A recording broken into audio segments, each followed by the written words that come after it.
Hello everyone, welcome back to the financial education course. So I hope आप लोग follow कर रहे हो इस फाइनेंशियल एजुकेशन कोर्स को और आपको बहुत पसंद आ रहा है ये कोर्स और फाइनेंशियल नॉलेज आप सीख रहे हो इन वीडियोस के थ्रू।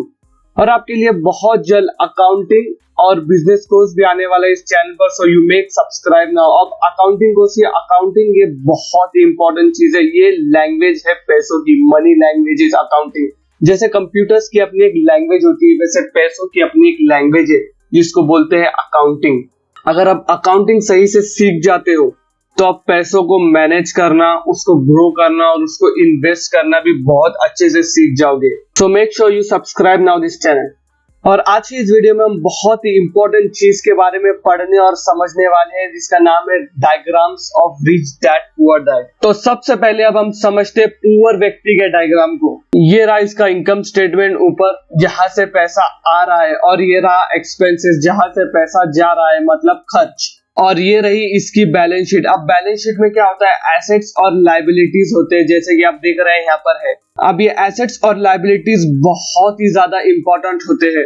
एक तरह से आप इसको फाइनेंशियल एजुकेशन का बेस फाउंडेशन भी बोल सकते हो।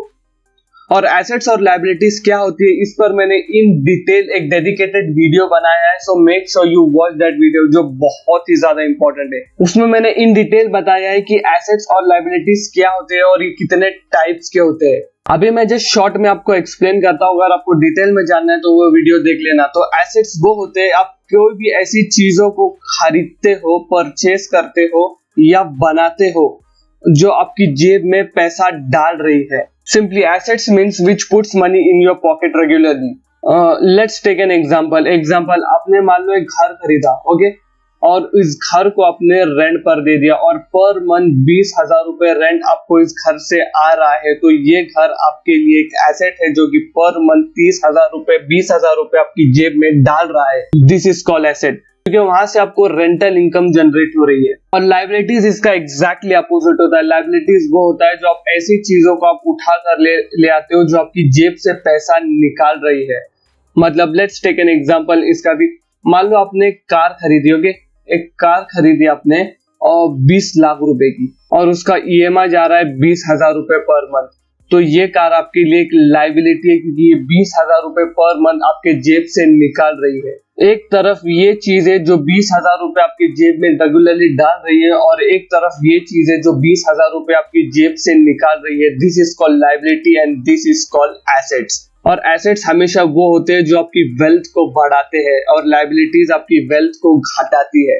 सबसे ज्यादा रिच इस चीज पर फोकस करते हैं और इस चीज से दूर रहते हैं। अब आगे उनके डायग्राम में देखोगे कि वो वर्क कैसे करते हैं। तो अमीर एसेट बिल्डिंग पर फोकस करते हैं और पुअर नहीं करते। तो ये लोग करते हैं जॉब जिससे उनको इनकम आ रही है, मतलब सैलरी, और इसी इनकम से इनके बाकी सारे एक्सपेंसेस भी जा रहे हैं, जैसे एजुकेशन फीस हो गया, रेंट हो गया, फूड राशन हो गया, या फिर और भी ट्रांसपोर्टेशन कॉस्ट हो गए, ये सब सारे एक्सपेंसेस। और क्या आपको और एक इंपॉर्टेंट चीज पता है, टैक्सेस। सबसे पहला इस बंदे के टैक्स कटते हैं। गवर्नमेंट सबसे पहले इनका टैक्स काट लेती है, इवन इनकी सैलरी हाथ में आने से पहले ही। सपोज किसी इंसान की सैलरी है 30,000, तो ये 30,000 पर पहले टैक्स लगेगा और जो बचेगा बाकी इसके अकाउंट में ट्रांसफर कर दिया जाएगा। लेकिन रिच इंसान के केस में सब बिल्कुल भी नहीं है, वो सबसे लास्ट में टैक्स पे करते हैं। तो ये करते हैं जॉब, उससे आती है इनको इनकम सैलरी, और उसी से सारे एक्सपेंसेस जाते हैं, बस पैसा यही खत्म। तो ये बंदा एसेट बिल्डिंग ही नहीं कर रहा और ना ही इन्वेस्टमेंट कर रहा है, लेकिन हाँ बैंक में सेविंग जरूर कर रहा है, जिससे इसके पैसों की वैल्यू हर साल घट रही है। मान लो इन्फ्लेशन अगर 6% से हर साल बढ़ रहा है, तो आपके पैसों की वैल्यू भी हर साल 6% से घट रही है। क्या ये चीजें आपको समझ आ रही है? इसको बोलते हैं इन्फ्लेशन। मान लो आज से 10 साल पहले जो चीज 100 रुपए की आती थी, आज वही चीज 100 रुपए की आती है? बिल्कुल नहीं, आज वही चीज 200 रुपए की आती है। तो इन्फ्लेशन इतनी तेजी से बढ़ गया। अगर उस टाइम पे आपने 100 रुपए सेव करके रखे थे, तो क्या आज आप उस 100 रुपए से आज की 200 रुपए वाली चीज खरीद पाते? नहीं, आपकी पैसों की वैल्यू घट जाती। लेकिन इसी 100 रुपए को आप इन्वेस्ट कर देते तो यही 100 रुपए बढ़कर 300 से 500 हो जाते शायद। This is the power of investment. So rich focus on investment and asset building, while poor and middle class don't। तो इनके पास कोई एसेट नहीं है लेकिन लायबिलिटीज हो सकती है। मान लो इन्होंने कोई एजुकेशन लोन लिया हो या किसी से कर्ज लिया हो, डेट लिया हो, या फिर कोई भी ऐसी इलेक्ट्रॉनिक चीजें इन्होंने लोन पर ली हो जिसका ईएमआई जा रहा है, तो वेल्थ बिल्डिंग का चांस ही नहीं है। अब देखना इस बंदे की और एक सबसे बड़ी गलती, इसके पास दूसरा कोई मल्टीपल सोर्स ऑफ इनकम नहीं है। ये बस अपनी एक जॉब पे टिका हुआ है। इसके पास कोई मल्टीपल सोर्स ऑफ इनकम नहीं है जिससे ये और ज्यादा पैसे कमा पाता और यही पैसों को एसेट बिल्डिंग और इन्वेस्टमेंट पर लगा पाता। रिच डैड हमेशा बोलते हैं कि हर एक इंसान के पास मल्टीपल सोर्स ऑफ इनकम होना चाहिए आज के टाइम। जैसे आप देखा इस पैंडेमिक में जो सिर्फ अपने जॉब पर टिका हुआ था तो उसके बहुत लोगों की जॉब्स चली गई और वो फाइनेंशियली ब्रोक हो गए। लेकिन जिसके पास मल्टीपल सोर्स ऑफ इनकम थे वो टिका हुआ था, उस पर इतना ज्यादा फाइनेंशियल प्रेशर नहीं आया। तो अमीर रिच बनने के लिए जरूरत है एसेट बिल्डिंग करने की, मल्टीपल सोर्स ऑफ इनकम बनाने की और इन्वेस्टमेंट करने की, और ये एसेट बिल्डिंग बहुत ही इंपॉर्टेंट चीज है। सो आई होप आपको इसका डायग्राम बहुत ही अच्छे से समझ आ गया इस पर्सन का। तो अब हम बढ़ते हैं मिडिल क्लास वाले पर्सन की तरफ। अब हम समझते हैं मिडिल क्लास वाले पर्सन को। तो मिडिल क्लास वाले पर्सन का भी वही हाल है यार, ये करते हैं जॉब जिससे आती है इनको सैलरी, इनकम, और उसी सैलरी से इनके सारे एक्सपेंसेस जाते हैं और टैक्स इनका भी सबसे पहले कटता है। और इनके भी एसेट कॉलम में कुछ नहीं होता यार, मे बी 1 या 2 प्रॉपर्टी हो, उससे ज्यादा इनके पास और कुछ नहीं होता। लेकिन मिडिल क्लास और पुअर पर्सन में डिफरेंस ये होता है, इनके एक्सपेंसेस बहुत ज्यादा होते हैं as compare to poor person, और इनकी लाइफ थोड़ी सी और ज्यादा कंफर्टेबल होती है as compare to poor person. अब इनका डायग्राम इस तरह से क्यों जा रहा है इसको हम समझते हैं कुछ मिनटों में। सो जैसे कि आप देख रहे हैं, ये करते हैं जॉब, इससे आती है इनको सैलरी, इनकम, और इससे जाते हैं एक्सपेंसेस। और एक्सपेंसेस मतलब जैसे बेसिक खर्चे सबके सेम होते, food, ration, electric bill, transportation cost, ये सब तो सेम होते, रेंट, ये सब सेम होते। लेकिन ये ग्राफ इनका इस तरह से क्यों जा रहा है, क्योंकि इनके पास एक्सपेंसेस बहुत ज्यादा होते हैं। जैसे इन्होंने बहुत 17 तरीके का लोन इन्होंने ले रखा होता है, जैसे होम लोन हो गया, कार लोन हो गया, एजुकेशनल लोन हो गया, क्रेडिट कार्ड के ऊपर डेट इन्होंने ले रखा होता है, और यही सबके खर्चे इनकी ईएमआई बन जाती है और ईएमआई भी सारे एक्सपेंसेस में चली जाती है। मतलब इनकी जो जॉब से इनकी सैलरी आती है, इन्हीं सैलरी से ये सारे ईएमआई जाते हैं। मतलब ये लायबिलिटी अपने लिए बहुत ज्यादा बनाते हैं ये लोग। तो ये ऐसा क्यों है, ये करते हैं जॉब, यहाँ से इनकम, और इसी इनकम को यूज करके ये लोग उठा लेकर आते हैं लायबिलिटी, और यही लायबिलिटी बन जाती है इनकी। लायबिलिटी के खर्चे चले जाते हैं इनके सारे इनकम से, मतलब वो एक्सपेंस में चले जाते हैं सब सारे के सारे। तो इसी लोन के नीचे, लायबिलिटी के नीचे ये लोग दब जाते हैं और कभी वेल्थ बिल्डिंग पर फोकस नहीं कर पाते ये लोग भी। और इनमें से मैक्सिमम लोग के पास भी यार मल्टीपल सोर्स ऑफ इनकम नहीं होता, ये भी बस एक सैलरी पर टिके होते हैं, या फिर इनके पास कोई और 1-2 प्रॉपर्टी, उससे रेंटल इनकम आ रही है, उस पर टिके होते हैं।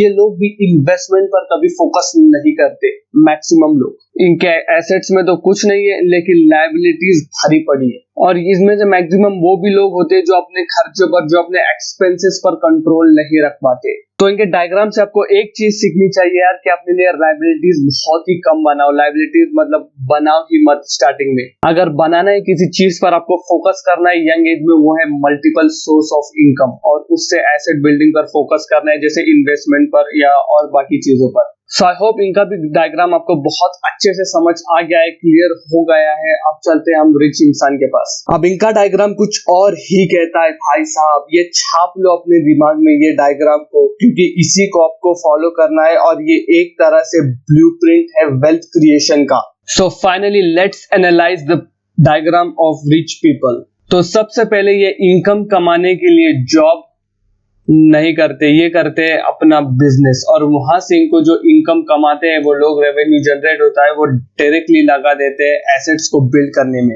अगर आपने रिच डैड पुअर डैड पढ़ी होगी तो उसमें एक लाइन है, rich pay themselves first while poor and middle class don't. तो ये वही रूल और प्रिंसिपल है। और इनके एसेट्स में क्या आएगा, जैसा रियल स्टेट, ये रियल स्टेट प्रॉपर्टी खरीदते हैं, उसको रेंट पर देते हैं, और वहां से इनको रेंटल इनकम जनरेट होती है। ये बहुत सारे अपार्टमेंट्स को बिल्ड करते हैं और उनको सेल करते हैं, वहां से इनको इनकम जनरेट होती है। ये स्टॉक मार्केट में बहुत ही ज्यादा इन्वेस्ट करती है, और स्टॉक मार्केट में इन्वेस्ट करने के लिए आपके पास बहुत तगड़ी फाइनेंशियल स्टॉक मार्केट की नॉलेज होनी चाहिए, और इनके पास होती है वो नॉलेज। और जैसे हो गया गोल्ड एंड सिल्वर कमोडिटीज, अगर गोल्ड के प्राइसेस बढ़ जाते हैं तो इनकी वेल्थ भी बढ़ जाती है, क्योंकि इसमें उन्होंने इन्वेस्ट कर रखा है। और जैसे हो गया मल्टीपल स्मॉल बिजनेसेस होते हैं, इनके पास एक नहीं मल्टीपल बिजनेसेस होते हैं। जैसे अब एग्जांपल ले सकते हैं रिलायंस का, धीरू भाई अंबानी में, वो पेट्रोलियम में भी है, टेलीकॉम में भी है और ये रिलायंस मार्ट में भी है। तो इनके पास मल्टीपल बिजनेसेस होते हैं और इन्होंने बॉन्ड्स और डिविडेंड्स ये सब चीजों में इन्वेस्ट कर रखा होता है। तो ये एसेट्स इनके पास होते हैं और यही एसेट्स इनको इनकम जनरेट करके देते हैं, जैसे कि आप देख रहे हो यहाँ पर। और रिच पीपल का एक मात्र ऐसा ग्राफ है जो नीचे से ऊपर जा रहा है, जबकि आपने मिडिल क्लास और पुअर व्यक्ति के पर्सन में देखा होगा इनका ग्राफ ऊपर से ऐसा नीचे जा रहा है और इनका भी वही हाल है। लेकिन ये एकमात्र ऐसा ग्राफ है नीचे से ऊपर जा रहा है, मतलब इनके पास एसेट्स है। जबकि आपने देखा होगा कि पुअर और मिडिल क्लास के पास एसेट्स नहीं थे, इनकी लाइबिलिटीज कॉलम खाली है और उनकी भरी हुई थी, लेकिन इनका एसेट्स कॉलम भरा हुआ है और उनका खाली था। तो यही एसेट्स इनको इनकम कमा कर दे रहे हैं और इन एसेट से कमाया हुआ पैसा ये लोग लगाते हैं और ज्यादा पैसा कमाने में, और ये पैसा और यही पैसा और ज्यादा पैसा कमा कर लेकर आता है। तो ये लूप ऐसी चलती रहती है और इनकी वेल्थ जो है वो बढ़ती रहती है। क्या आपको चीजें समझ आ रही है ये? और एक्सपेंसेस में क्या आएगा, जैसे राशन, क्रेडिट कार्ड, बिल, ये सब तो बेसिक सेम होते हैं, एक्सपेंसेस ये सबके सेम होते हैं। लेकिन जो टैक्सेस है ये सबसे लास्ट में पे करते हैं। क्यों? क्योंकि ये करते हैं अपना बिजनेस, और बिजनेस में क्या होता है, लॉस भी होता है, सैलरीज भी देनी होती है, बिजनेस का ऑपरेशन कॉस्ट भी होता है, बिजनेस के एसेट्स के डिडक्शन भी होते हैं और भी 17 चीजें होती है बिजनेस में। तो ये इन सब चीजों को यूज करते हैं टैक्स सेविंग के लिए लीगली। पहले ये लोग कमाते हैं, फिर उस पैसों को डायरेक्टली अपने एसेट्स को बिल्ड करने में लगाते हैं, फिर उससे स्पेंड करते हैं और बाद में जो लास्ट में बचता है उससे टैक्स भरते हैं। लेकिन पुअर और मिडिल क्लास में ऐसा नहीं है, वो सबसे पहले टैक्स भरते हैं और फिर जो बचता है उससे स्पेंड करते हैं। और इनके पास लायबिलिटीज बहुत ही कम होती है यार, ये लायबिलिटीज पर ज्यादा फोकस नहीं करते, उसको हमेशा कम से कम रखने की कोशिश करते हैं। जबकि ये लोग एसेट्स बिल्डिंग पर बहुत ज्यादा फोकस करते हैं, जो कि इनके लिए इनकम ला कर दे रही है। और सबसे इंपॉर्टेंट चीज, इनके पास होते हैं मल्टीपल सोर्स ऑफ इनकम। जैसे कि आप देख रहे हो ये सब है मल्टीपल सोर्स ऑफ इनकम, जबकि रिच और पुअर पर्सन के व्यक्ति में ऐसा बिल्कुल भी नहीं था, उनके पास मल्टीपल सोर्स ऑफ इनकम नहीं थी, जबकि इनके पास है। सो आई होप आपको इस वीडियो से बहुत सी लर्निंग मिली होगी, आपको सारे डायग्राम अच्छे से समझ आ गए होंगे और उन डायग्राम से आपको बहुत सी लर्निंग्स मिली होगी वेल्थ बिल्डिंग के बारे में, और बहुत सी वैल्यू मिली होगी आपको, और सबसे इंपॉर्टेंट आपकी फाइनेंशियल नॉलेज बढ़ी होगी। So thank you for watching and wish you all the best.